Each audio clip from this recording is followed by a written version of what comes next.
1 फरवरी को finance minister Nirmala Sitharaman जो है वो बजट पेश करने वाली हैं। जनता के बीच में हम मौजूद हैं और ये जानने के लिए आए हैं कि इस बार जनता को क्या उम्मीद है बजट से, क्योंकि पूरा देश जो है उसकी नजर है कि कितना लोगों के लिए लाभकारी ये बजट होगा। यही जानने के लिए हम लोग जनता के बीच में पहुंचे हैं।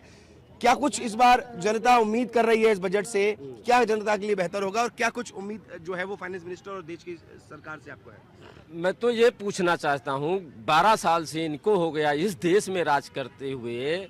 महंगाई इतनी चरम पे है कि 1 लाख रुपए कमाने वाला 50 लाख की अपनी प्रॉपर्टी नहीं खरीद पाता है। 1 लाख रुपया कमाने वाला 12 लाख इस देश में कमाने वाला व्यक्ति अपना मकान नहीं बना सकता है, इतनी महंगाई है।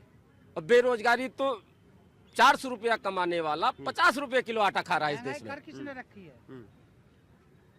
अमीर अमीर होता गया, गरीब गरीब होता गया इस देश में। क्या उम्मीद है इस बार? उम्मीद क्या है बजट से? क्या उम्मीद है कि क्या आपके लिए होना चाहिए? उम्मीद तो बढ़िया होनी चाहिए। किसानों का बिल होना चाहिए, गरीबों का बिल होना चाहिए, रेहड़ी पटरी वालों का बिल होना चाहिए। ये जिस देश में पानी पीने को ना मिल रहा हो, इन 11 साल में लोग पानी पी के मर रहे हो और दवाई पी के मर रहे हो, ये देश बनाया है इन्होंने। इनसे बीजेपी वालों ने, भारतीय जनता पार्टी ने, लोगों ने यही उम्मीद की थी ना 11 साल में कि मेरे को दवाइयाँ अच्छी मिलेंगी, सस्ती मिलेंगी, मेरे को मेडिकल सुविधा अच्छी मिलेगी और सस्ती मिलेगी। ये क्या किया? इसका उल्टा किया इन्होंने। पानी पीने को नहीं। इस बार उम्मीद है कुछ कि बजट में आम जनता के लिए, गरीबों के लिए, किसानों के लिए, युवाओं के लिए कुछ होगा? वो तो तीसरा चौथा बजट पेश करने वाले हैं। अब तो निर्मला सीतारमण 9वां बजट। हाँ, 9वां। अब तो उम्मीद छोड़ चुके हैं लोग, उम्मीद छोड़ चुके हैं। जिस देश में पानी पीने को अच्छा ना मिल रहा हो, पोल्यूशन का कोई व्यवस्था ना हो, वो देश तो राम भरोसे है। क्या लग रहा है इस बार बजट से कितनी उम्मीदें हैं? क्या कुछ जनता के लिए, आम आदमियों के लिए? काफी उम्मीद है। जिस तरीके से पहले बजट आते चले आए हैं वो पिछली सरकारों को भूल गए हैं लोग बाग। कोई गलत काम नहीं हुआ है, सब अच्छा काम हुआ है, लेकिन आदमी की अपेक्षाएं बढ़ गई हैं कि आप एक कमरे में रहना पसंद नहीं करते, आप कोठी में रहना पसंद करोगे। अच्छा। आप 1 किलो दूध, मतलब 1 किलो दूध पीना पसंद नहीं करोगे, 2 किलो लोगे। आप जो है साधारण कपड़े नहीं पहनोगे तो बढ़िया कपड़े पहनोगे। आदमी की उम्मीदें बढ़ गई हैं, उस हिसाब से लोगों को महंगाई लग रही है। अच्छा, आपको महंगाई नहीं लग ना, रही? पहले भी ऐसी थी। इस समय कौन कमजोर है? कौन कमजोर है आप बताइए? तो आपको अभी लग रहा है कि महंगाई नहीं? बिल्कुल ठीक चल रहा है। रुपया जो है वो बढ़ता जा रहा है, डॉलर बढ़ रहा है, रुपया गिर रहा है। आपको नहीं लग रहा है कि कैसे हो रहा है? शासन की व्यवस्था है, वो शासन और सरकारों से अच्छा चल रही है सरकार। चांदी की रेट क्या चल रही है? चांदी के रेट बढ़ रहे हैं, सब खरीद रहे हैं। 3.5 लाख रुपए किलो। आज भी आप चले जाइए चांदी की दुकान पे, सोने की दुकान। साल पहले चांदी का रेट क्या था? मेरी बात तो सुनिए, आप दूसरे की भी तो सुनिए। आप चांदी की दुकान पर चले जाइए, सोने नहीं, आप चले जाइए। अगर कोई आदमी शादी कर रहा है तो जरूरी नहीं है कि वो 10 लाख की शादी करे। वो 1 लाख की भी शादी कर सकता है, 2 लाख की भी शादी कर सकता है, 5 आदमियों की भी शादी कर सकता है। आप 500 आदमी बुलाएंगे तो लोग कम कर दीजिए। आपका मानना है कि लोगों का अरे जितना। बहुत बढ़िया। क्या कहना चाहेंगे इस बार जनता को कितनी उम्मीद है इस बजट से? कोई उम्मीद नहीं है। ये बीजेपी गवर्नमेंट लूटने के लिए आए हैं और गरीब के और धंसाने के लिए आए हैं। अमीरों के बल्ले बल्ले है, गरीबों और नीचे जा रहे हैं। ये बीजेपी ने कर दिया। बिल्कुल इनकी सरकार है। 10 साल 15 साल काट रहे हैं ना। अब तो चारों दिल्ली में दे दिया गया। क्या करते हैं आप? नहीं, ऑटो चलाता हूँ मैं। ऑटो चलाते हैं। कांग्रेस सरकार में क्या था आपके? कांग्रेस सरकार में सभी सुखी थे। अच्छा, सुख थे उस समय। तो क्या उस समय क्या चलाते थे? हैं? ट्रक? नहीं, जो अभी बजट में आपने कर रहे हो, क्या चाहते हैं बजट में? गाड़ी जो लेगा बड़े अच्छा, पैसा एज ऑटो ड्राइवर आप बजट से क्या चाहते हैं? एक साधारण आदमी क्या चाहता है? हम मीडियम वाले बात कर रहे हैं। केजरीवाल के सरकार थी, अभी केंद्र सरकार की बात हो रही है। मैं बात कर रहा हूँ।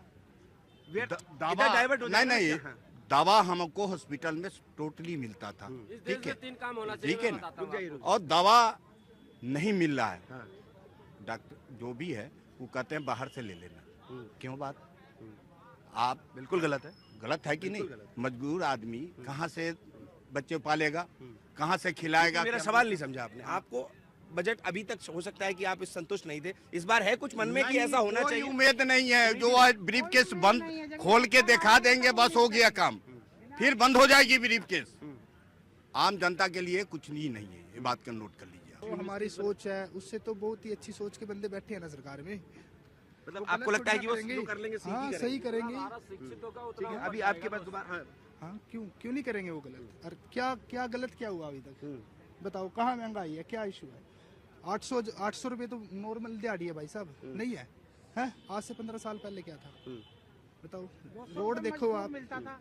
क्या मिलता आज के टाइम में? कहाँ प्रॉब्लम है? खाम खा बोल रहे हैं लोग कुछ भी, हैं? ऐसा कुछ नहीं है, खाम खा। तो युवा खुश है सरकार आज से? से आप युवा खुश है सरकार से? हाँ, खुश है। श्रीमान, वैसे सबके लिए जो हो रहा है वो ठीक ही हो रहा है कुल मिला के। बजट में ज्यादा कुछ करने की जरूरत नहीं है। महंगाई कुछ है नहीं, सब महंगाई नहीं है? सब लोग अपना कमा खा रहे हैं, ठीक है। जिसको जितना जरूरत है अपने इच्छा अनुसार कमा रहा है, इच्छा अनुसार खर्चा कर रहा है, ठीक है। नहीं बता दो, तुम बता दो, ठीक है सर। मैं भी ऑटो ही चलाता हूँ, आज तक लगभग 20 साल से मैं चलाता हूँ ऑटो। मैं तो नहीं गया सरकारी हॉस्पिटल में इलाज कराने, मैं तो अपने बच्चों का प्राइवेट करवाता हूँ। अच्छा, किस लिए अलग बात है सामर्थ्य वाली। नहीं, सामर्थ्य सर, हम जितना ये कमाते हैं उतना हम कमाते हैं, जितना ये कमाते हैं उतना ही हम भी कमाते हैं। लेकिन इनको फ्री की खाने का आदत है, हमें कमा के खाने का आदत है, ठीक है। हमें केजरीवाल की सरकार नहीं चाहिए। जो 1 लाख से 8.25 लाख रुपए तक इनको फ्री में मिलता है SC ST एक्ट लगाने पर, जब देश के अंदर विधिक सहायता फ्री है तो क्यों दिया जाता है? क्यों? किसी को पहले आयुष्मान कार्ड बनता था, आप बताइए, किसी को बनता था आयुष्मान कार्ड? रेलवे स्टेशन पे आप चले जाते थे, क्या गंदगी रहती थी, कितने मोटे मोटे चूहे रहते थे, आपको काम दिखाई नहीं दे रहा? कितना केला खाए गए और लोग गंदगी फैली रहती थी, उसको सफाई दिखाई नहीं दे रही आपको? आपको कुछ किया ही नहीं है, भाजपा ने कुछ किया ही नहीं है। जो सत्ता में थे लोग, उन्होंने सब कुछ किया है, मोदी जी ने आके क्या किया है? पहली सरकार को क्यों फिर जीरो पे ले आए आप? मतलब आपकी नजर में काम सही चल रहा है और सरकार से उम्मीद है कि सरकार को अच्छा उम्मीद बजट है, पेश करेगी। युवाओं के लिए भी देगी, किसानों के लिए भी देगी, बेरोजगारों के लिए भी सबके लिए देगी, सब पे विचार करेगी। अब देखो, बेरोजगारी क्या है, आदमी की इच्छाएं बढ़ गई हैं। कोई 10,000 की नौकरी करना नहीं चाहता, कोई 5 लाख की नौकरी चाहता है। कहाँ मिल जाएगी भैया, कौन देगा?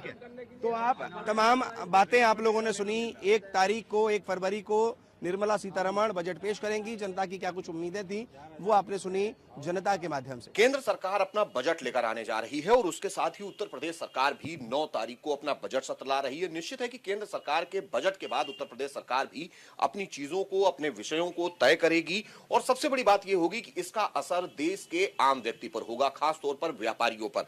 हमारे साथ उत्तर प्रदेश के अलग अलग स्ट्रीम से आने वाले व्यापारी हैं जिनसे हम बात करेंगे और जानेंगे क्या कुछ वो इन बजट में आने वाली चीजों में अपेक्षाएं रखते हैं, खासतौर पर जिस बिजनेस से वो जुड़े हुए हैं।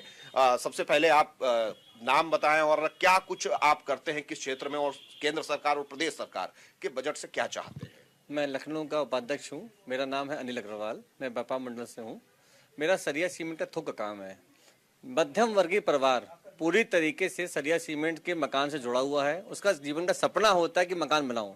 28% GST सरकार ने रख रखी थी सीमेंट के ऊपर, उसको 18 किया है और 18% GST थी सीमेंट सरिया पे, लेकिन उस पर कोई भी राहत नहीं दी गई है। कई बार हमने आवाज़ भी उठाई है, लेकिन उसमें कोई भी राहत देने का कार्य नहीं किया गया है। सरकार से मुझे उम्मीद है कि इस पर ध्यान देते हुए 18% इसको 5% स्लैब में लेकर के आए तो मुझे लगता है मध्यम वर्गीय परिवार कहीं ना कहीं इसको बहुत राहत देने का कार्य सरकार करेगी। बिल्कुल, ये कह रहे हैं कि सरिया व्यापार में अगर छूट मिले तो निर्माण उद्योग में तेजी आएगी और लोगों के साथ ही व्यापारियों को भी फायदा होगा। आप क्या कहेंगे केंद्र सरकार के इस बजट को लेकर? देखिए, मैं अनुज गौतम, नगर महामंत्री अखिल भारतीय उद्योग व्यापार मंडल से हूँ। मेरा प्रिंटिंग का काम है। पहले तो मैंने शुभकामनाएं दूंगा वित्त मंत्री जी को, नवीं बार वो अपना बजट पेश कर रही हैं। पहली देश की मंत्री हैं जिन्होंने ये बजट पेश करा है। तो मेरा उनसे ये है कि टैक्स में तो उनको देखो कुछ नहीं करेंगे वो, मुझे ऐसी उम्मीद है, क्योंकि टैक्स में वो पहले दे चुके हैं। और दूसरा, जो हमारे प्रिंटिंग जैसे हमारा काम है, कागज़ वगैरह काम है, उसमें पिछले उन्होंने कुछ जो टैक्स लगाया था, कहीं 0% दिया है, कॉपी किताबों पे 0% दे दिया था जो, लेकिन पेपर पे 18% है। उस पे उनको कुछ करना चाहिए कम से कम जो हो सकता है। और बाकी अब ये बजट जो है ट्रम्प के आगे पीछे घूमेगा। जो भी देश के हमारे जो व्यापारी हैं और जो वहाँ पर नौकरी पेशा वाले हैं, तो मेरे को लगता है कि ये ट्रम्प के आगे पीछे घूमेगा।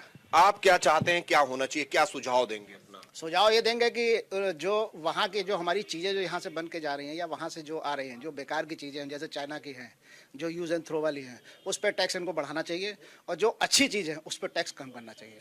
यूज एंड थ्रो चीजों पर टैक्स बढ़ाना चाहिए, सही भी बात है, ताकि वो चीजें लोग लगातार यूज कर सकें। आप क्या कहेंगे? सबसे पहले अपना परिचय दें ताकि दर्शकों को भी पता चले। मैं सुरेश अबलानी हूँ, अखिल भारतीय उद्योग व्यापार मंडल का लखनऊ का महानगर का अध्यक्ष हूँ और उम्मीद करते हैं कि वित्त मंत्री जी इस बजट में आयकर की सीमा को सरल करेंगी और जो व्यापारियों को उम्मीदें हैं कि जीएसटी का सरलीकरण किया जाए, जो मंझले और छोटे व्यापारी हैं उनको, क्योंकि वो चाह रहे हो जीएसटी के जो झंझट हैं उससे बचना चाहते हैं, उसको सरल करें तो जीएसटी से लोग जुड़ेंगे और सरकार का भी राजस्व बढ़ेगा। क्योंकि मैं चिकन कपड़े के व्यापार से भी आता हूँ तो मैं ये देखता हूँ कि स्टेट पर अभी 2 तरह के टैक्स लगाए गए हैं, जबकि आज़ादी से पहले इस पर कोई टैक्स नहीं था। हम लोग वित्त मंत्री जी को ज्ञापन ही भेज चुके हैं और उनसे मांग कर रहे हैं कि या तो इसको पूरी तरह कर मुक्त कर दें या इसको केवल एक टैक्स पे ले आए 5%। तो यही मैं चाहता हूँ कि एक राज्य एक कर के तर्ज पर मुझे तो लगता है जितने भी ट्रेड हैं उन सब पर 1% एक टैक्स लगना चाहिए, ताकि व्यापारी भी ईमानदारी से टैक्स दे और सरकार का भी राजस्व बढ़े। तो मुझे लगता है इस पर अगर सरकार सोचे तो उसको जोर नहीं लगाना पड़ेगा, व्यापारियों का उनको टैक्स आराम से मिलेगा और ईमानदारी के साथ व्यापारी व्यापार भी करेगा। और दूसरी दिक्कत हम लोग को ये आ रही है, जो ई कॉमर्स नीति की हम लोग बात कर रहे हैं कि ई कॉमर्स पर एक जो है अतिरिक्त टैक्स लगाया जाए या उसको इतना ऐसा बांधा जाए जिससे खुदरा व्यापारी बचा रहे, क्योंकि सारा टैक्स देता है खुदरा व्यापारी। तमाम तरह के टैक्स देते हैं आजकल हम लोग, लेकिन उसका फ़ायदा हम लोग को नहीं मिलता क्योंकि सारा बहुराष्ट्रीय कंपनियां सारा व्यापार छीन रही हैं। तो इसलिए मैं चाहूँगा सरकार इस पर अपना करते हुए, व्यापारियों का बचाव करते हुए ई कॉमर्स कंपनियों पर एक नीति बनाए और उन पर अतिरिक्त टैक्स लगाए, खुदरा व्यापार इससे बचे। और तीसरा मैं और ये भी चाहूँगा कि आजकल जो चलन है कि जितने भी बड़े व्यापारी हैं, मतलब बहुराष्ट्रीय कंपनियां हैं, वो जगह जगह पूरे बड़े बड़े मॉल खुल रहे हैं। अभी देखिए मॉल एक खुला है आपका, लुलु मॉल खुला है लखनऊ में, प्लासियो में खुला है। क्या है कि जो छोटे छोटे बाजार हैं वहाँ पे ग्राहक कम हो जाते हैं, वो दुकानें बंद हो रही हैं। तो सरकार को, और वहाँ पे एक कारण और भी है, जाम का कारण है। जो मेन समस्या है जाम, वाहन बढ़ रहे हैं, लोग बेचारे बाजार जाना नहीं चाहते। अमीनाबाद बाजार है, वहाँ लोग जाना नहीं चाहते। तो सरकार को कुछ ऐसी सुविधाएं करनी चाहिए कि वहाँ पे ई रिक्शा या इस तरह के फालतू के वाहनों को रोक लगाई जाए, जो नाबालिग चला रहे हैं उनको भी पूरी तरह बंद किया जाए, और ताकि वो बाजार सरलता फिर से उठान भरे, वरना वहाँ के व्यापारी पलायन कर रहे हैं। ऐसे व्यापारियों को भी बढ़ावा देने के लिए सरकार को कुछ ना कुछ करना चाहिए। आप जिले के अध्यक्ष भी हैं व्यापारियों के संगठन में, लेकिन आप एक बात कह रहे हैं कि ई कॉमर्स कंपनियों को लेकर, तो ई कॉमर्स जो कंपनियां हैं, क्या आप कहना चाह रहे हैं कि टैक्स आप दे रहे हैं, क्या वो लोग टैक्सेस नहीं पे कर रहे हैं? मुझे लगता है कि क्योंकि जितने सस्ते में वो लोग बेच रहे हैं इतने में हम लोग खरीद के लाते हैं माल। अब वो कौन सा माल बेच रहे हैं, डुप्लीकेट बेच रहे हैं या क्या बेच रहे हैं, तो एक नीति ऐसी हो, कम से कम जो रिटेल या खुदरा व्यापारी जो बेच रहा है कम से कम उसके बराबर का तो रेट हो, ताकि वो भी व्यापारी जिंदा रहे। कुछ इस तरह की नीति उनकी होनी चाहिए सरकार की। इसके लिए बहुत बार बात चली और व्यापारियों की तरफ से अलग अलग प्रदेशों में की तरफ से जो व्यापार मंडल हैं या वहां के जो व्यापारियों के नेता हैं वो अपनी बात रख चुके हैं, लेकिन क्या ऐसा लग रहा है कि क्यों कॉमर्स कंपनियां दिन पर दिन बढ़ रही हैं, हर बार एक नई कंपनी लॉन्च हो जा रही है? ये एक कहा जाए कि बिल्कुल एक अजीब सा उदाहरण है एक तरह का, क्योंकि खुदरा व्यापार के हम लोग जुड़े हुए हैं, लाखों व्यापारी जुड़े हुए हैं लखनऊ के, मैं देख रहा हूँ, क्योंकि उसका मुकाबला नहीं कर सकता जहाँ का व्यापारी। वो क्यों सस्ता बेचती हैं? क्योंकि उनका ईस्ट इंडिया की तरह मुझे लगता है एक तरह का उनका हिसाब किताब है कि पहले सस्ता बेच दो ताकि वो ग्राहक हमारा बन जाए, फिर उसके बाद रेट बढ़ा दो। तो कुछ इस तरह का उनका सिस्टम है, लेकिन हम लोग चाहते हैं अगर उस पर शुरू से ही प्रतिबंध लगाया जाएगा सरकार की तरफ से, तो खुदरा व्यापार रुकेगा, खुदरा व्यापार बचेगा, और खुदरा व्यापारियों को बचाना सरकार की प्राथमिकता होनी चाहिए। बिल्कुल, खुदरा व्यापार को बचाना सरकार की प्राथमिकता होनी चाहिए। और सबसे बड़ी बात यह है कि लोगों के लिए आसान होता है, उनकी पहुंच तक होता है, कोई सामान गड़बड़ है तो वो जाकर तुरंत बदल भी सकते हैं। वो अपनी बातें कह रहे हैं। उनके लिए लागू की गई थी जिनके हाथ पैर नहीं है, अपंगों के लिए ये पॉलिसी लागू की गई थी जब ये चला था कि ऑनलाइन लोग सामान मंगाते थे। लेकिन अब मैं देख रहा हूँ कि हर आदमी, युवा भी अपंग हो गया, उनसे मंगा के सामान लेता है। तो इसीलिए उनको इन सुविधाओं के लिए अतिरिक्त टैक्स लेना चाहिए उनसे, ताकि खुदरा व्यापार और अच्छी तरीके से ग्रो कर सके, आगे बढ़ सके। बिल्कुल, हमारे साथ और व्यापारी हैं जो कि इलेक्ट्रॉनिक्स से जुड़े हुए हैं। आप इलेक्ट्रॉनिक जो कंपोनेंट्स हैं या जो भी उत्पाद हैं, आप उनका क्रय विक्रय करते हैं, क्या कहेंगे इस बजट में? मैं पहले तो अपना परिचय दे दूं। मैं रमेश सिंह और अखिल भारतीय उद्योग व्यापार मंडल का नगर का उपाध्यक्ष हूं। अखिल भारतीय क्षत्रिय कल्याण परिषद का राष्ट्रीय महासचिव हूं और इस मार्केट का प्रभारी हूं हजरतगंज क्षेत्र का। आदरणीय सुरेश जी ने जो बात आपने प्रश्न किया, मैं लगभग उनसे सहमत हूं। उसमें भी मैं पहले से 2 शब्द कह देना चाहूँगा आपसे कि जो ऑनलाइन का इशू है, ऑनलाइन का मुख्य कारण हमारे व्यापार को, हमारे कंप्यूटर मार्केट को भी पूरी तरह से प्रभावित कर रखा है।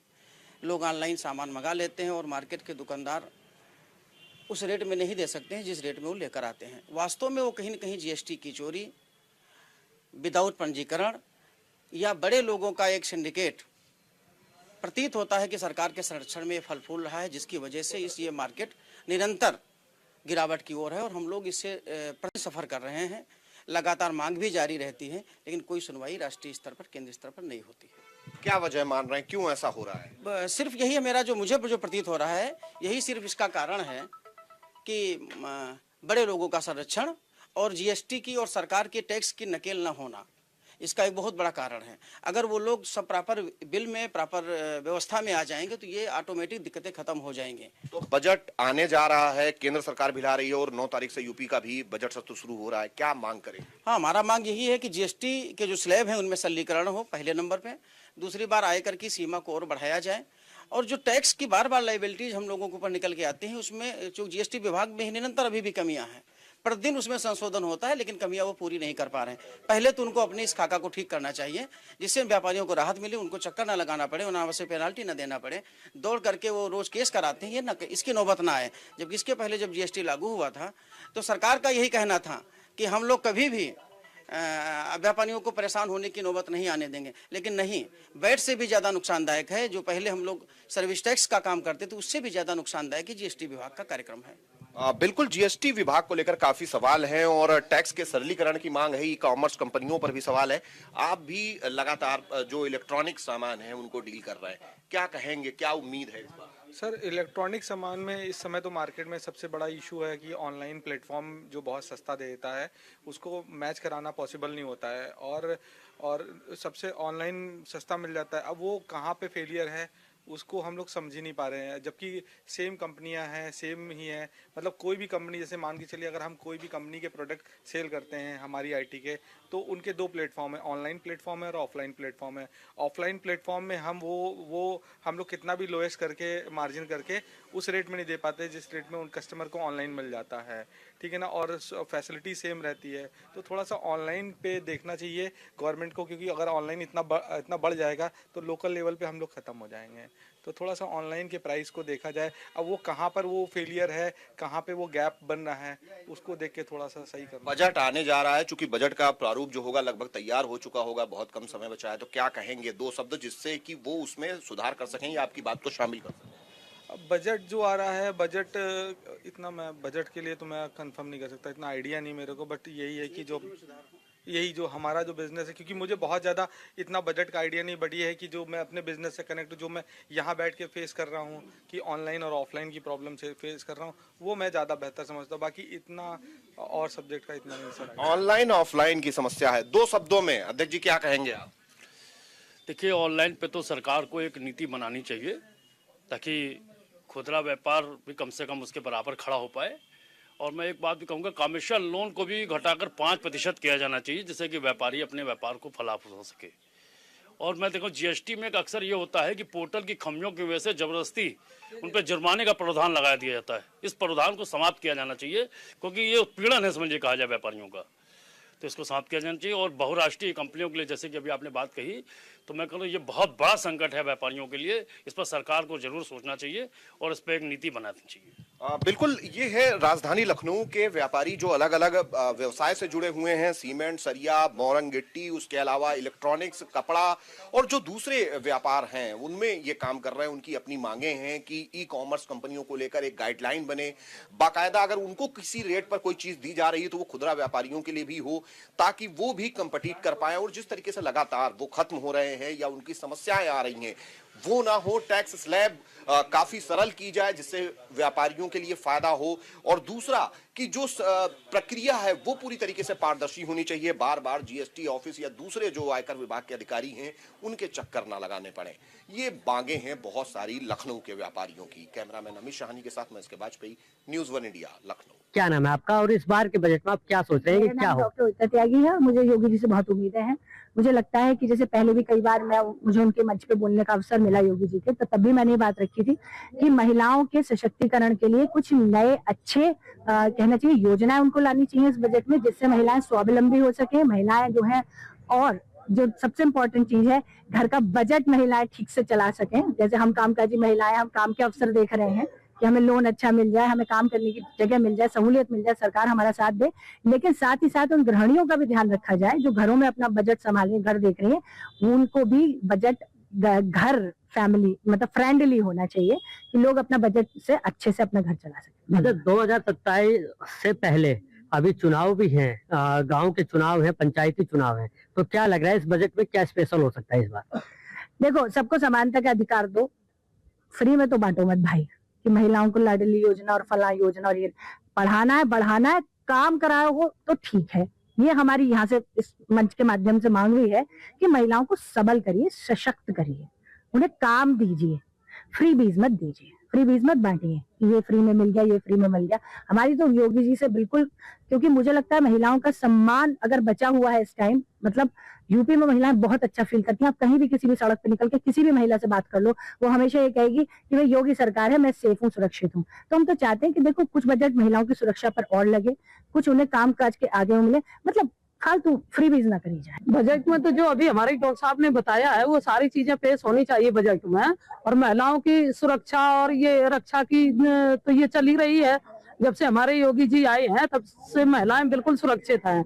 लेकिन शिक्षा को लेकर क्या कहेंगे? शिक्षा में क्या कोई छूट होनी चाहिए? शिक्षा में यही होनी चाहिए कि जिसके पास बजट नहीं है तो उनको जरा बेटियों को पढ़ने लिखने के लिए, आगे बढ़ने के लिए उनके लिए यही वजीफा वगैरह यही सब चीजें होनी चाहिए। स्कॉलरशिप का जो ऑप्शन है वो बढ़े, वो सभी के लिए होना चाहिए। ऐसा नहीं है कि क्या नाम है जो और है 50% है ये 60% है, उनके लिए तो अधिकार है, और जो बाकी लोग उनके लिए नहीं। गरीबी अमीरी सभी में है, ऐसा नहीं है सभी में गरीबी अमीरी है, तो ये सभी के साथ होना चाहिए। योगी बाबा बहुत अच्छे हैं, सब महिलाओं का बहुत सम्मान करते हैं। हम आगे भी उनसे यही चाहेंगे कि हमारी बहनों की और महिलाओं की इसी तरह सुख रहे। लेकिन जिस कानून के लिए हम लड़ रहे हैं वो हमारे बच्चों के लिए भी समानता होनी चाहिए। और अगर किसी भी कास्ट का वो बच्चा है, अगर वो पढ़ने में नंबर 1 है, नंबर अच्छे लाता है, तो उसको ही आगे बढ़ने का मौका देना चाहिए। ये नहीं कि 30% वाला आगे बढ़ रहा है, हमारे बच्चे पीछे रह रहे हैं, और फिर ये ऊपर से कानून ला दिया है। शिक्षा में आप बेहतर शिक्षा में ये स्कॉलरशिप मिलना चाहिए उन बच्चों को जो ज्यादा मेहनत कर रहे हैं, ज्यादा नंबर ला रहे हैं, उनको स्कॉलरशिप मिलनी चाहिए। अच्छा, अगर बाजार की बात करते हैं, घरेलू महिलाएं आप हैं, रसोई का बजट बिगड़ जाता है जब भी बजट बनता है, तो उसको लेकर क्या कहेंगे? क्या रोजमर्रा की जो चीजें हैं हमारे लिए, जैसे दूध है, सब्जी है, ये है, इन चीजों को हमारे ध्यान में रखकर योगी जी को बजट पेश करना चाहिए, ताकि हमारी महिलाएं अपनी रसोई का बजट ना बिगड़े और हम अपना आराम से अपना घर परिवार चला सकें। बस मैं ये कहना चाहूंगी। योगी बाबा को बहुत बहुत धन्यवाद। तो बिल्कुल देखिए, उत्तर प्रदेश की महिलाओं को उम्मीद है कि इस बार जो बजट पेश होने जा रहा है उसमें कहीं ना कहीं इस तरह की जो रोजमर्रा की चीजें हैं उसके दाम गिरे।